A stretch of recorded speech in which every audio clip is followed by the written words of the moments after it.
Magandang araw mga sis at mga misis. Today, pinuntahan natin ang ating mansyon. O baka sabihin mo, mansyon ay ang liit-liit niyan. Siyempre para sa amin, mansyon na to. Today kasi nagbayad tayo ng Homeowners Association fee at saka yung fee na rin sa water connection. Siyempre, bilang nandito na rin lang kami, alangan namang sa office lang kami magpunta, di ba? Siyempre, binisita na rin namin yung bahay.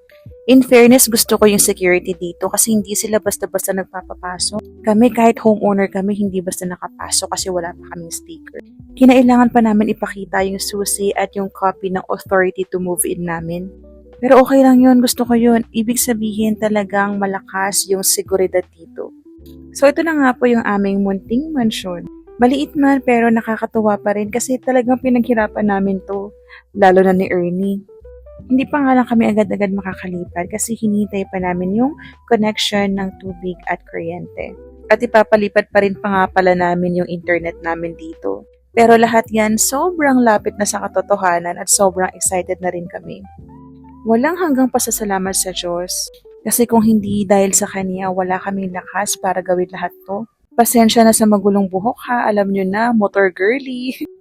Ang sinasabi ko dito is saka na namin iisipin yung renovation kapag may sapat na kaming ipon ulit.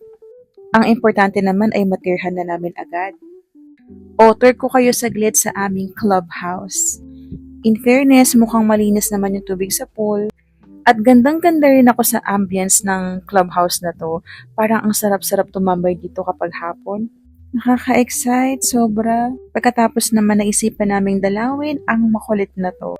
Ang Jace Riley namin ng walang kasing likod. O siya, ayan muna ang vlog today. See you tomorrow!